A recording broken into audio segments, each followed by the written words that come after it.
Welcome back to the shop, everybody. In today's episode, we are going to build a jumbo oversized kindling cracker. I already have some small ones in the bucket, but we've been cooking a lot on our rocket stoves and homemade appliance builds here lately.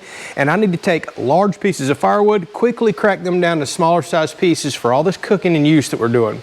The problem is the kindling crackers that I'm seeing online, here's a picture of what I'm seeing everywhere. Those are the wall mounted type like I want, but they're designed for very small and very short pieces of wood. Well, that's not going to help me out with our outdoor solo stove and our rocket stoves that we're running here, our little small fire pits. So I'm starting with a scrap piece of steel right here that just came out of our big pizza oven build.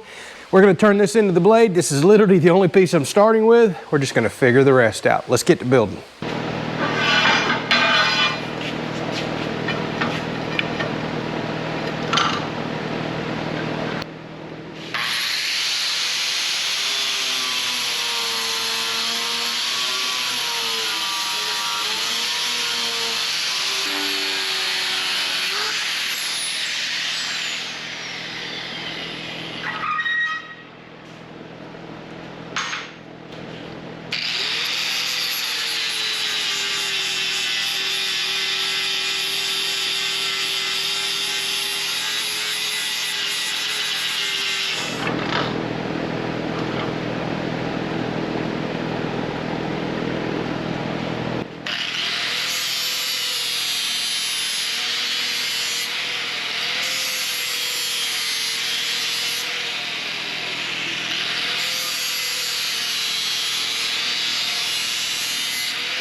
right, y'all, here's the finished product. I decided to mount it to this pole right here because the post is very, very strong, concreted way in the ground, and it's right beside my little woodworking shed right here. I've got a table where I can keep a bucket to put my kindling and everything else in.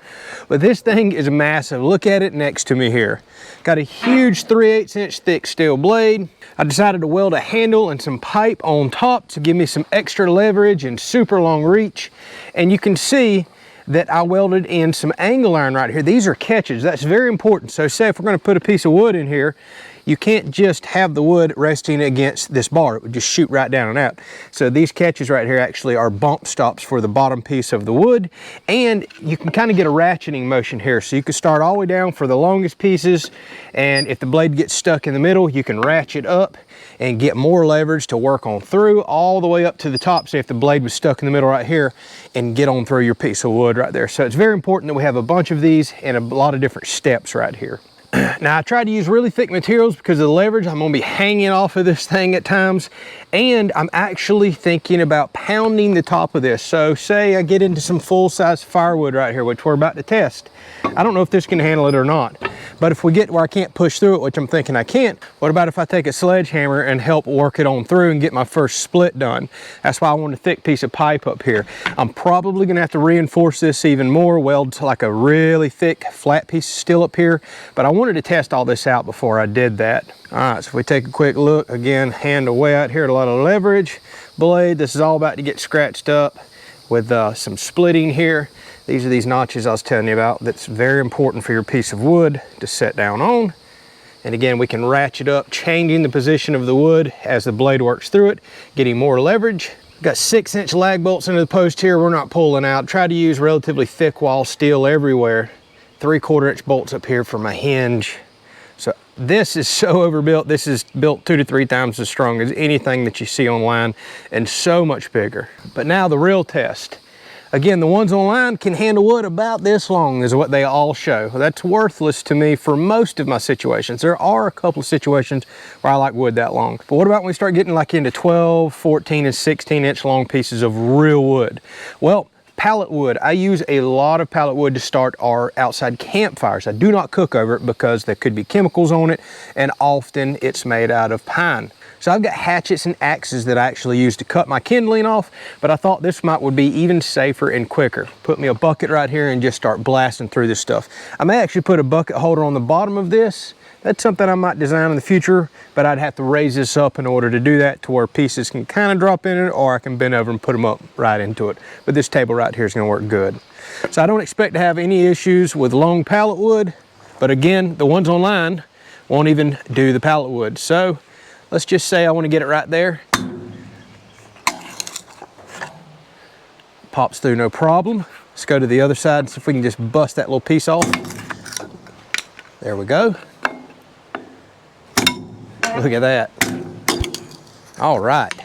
So we're just splitting it right off. So see how, let's just say, let me show you how the ratcheting motion works. See how I've got all the way down in there? Now what I can do is ratchet on back up to say an even higher piece and just work right on through. That's what those steps are so important for. Let me show you from a different angle. Now because this has so much heft and momentum, I could kind of just push it down like that and pop right through stuff.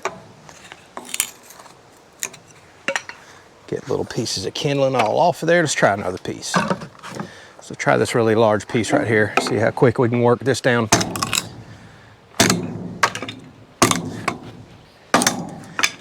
Now, depending on the grain of the wood, it doesn't always pop off in a nice straight sliver.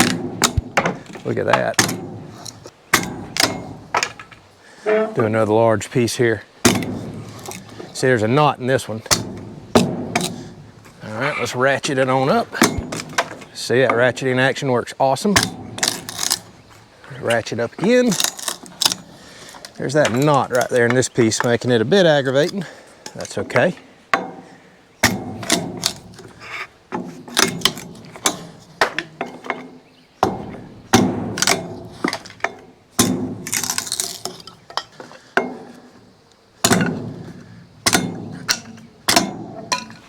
Don't get much quicker than that. All right, the real test. I love splitting cherry down. I've got some seasoned cherry out there that I cook with, but I like to cut, you know, like 1.5 inch slivers off of this for my rocket stove. And believe it or not, I cook on my rocket stove a couple of times a week. So I either have to use an axe to bust this down, or let's see if I've built this robust enough to get through these. I may have to hit it with a sledgehammer, or I may have to really put some force into it. But I mean, a large piece of firewood, this may be asking a bit much. All right, definitely not wanting to get started. Let's try this.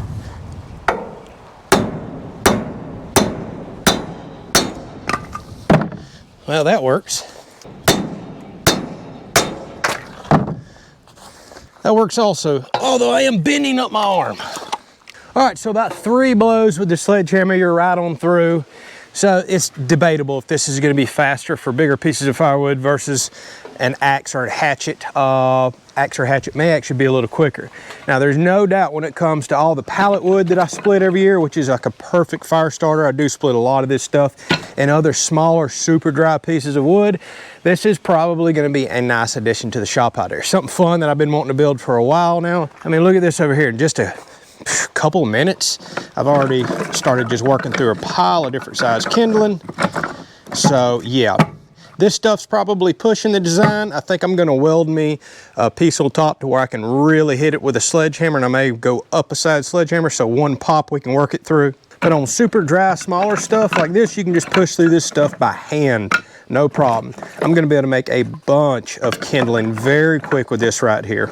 All right, so will this be replacing my axe and hatchets? Probably not, but it's just another tool out here at the wood shop to use. And it was a fun little build I've been kind of thinking about in my head for quite a while. We'll make some design changes to it to where I can hit the top and it'll hold up a little better. Kind of already knew I was gonna do that. And you'll for sure be seeing it in use in the future, especially once I collect me a bunch of pallets, which always seem to show up here, cut them down, and I'll just make buckets worth of kindling starter and have all of that ready to go for our fire pits this coming season. All right, y'all, thanks for watching. We'll catch you on the next one.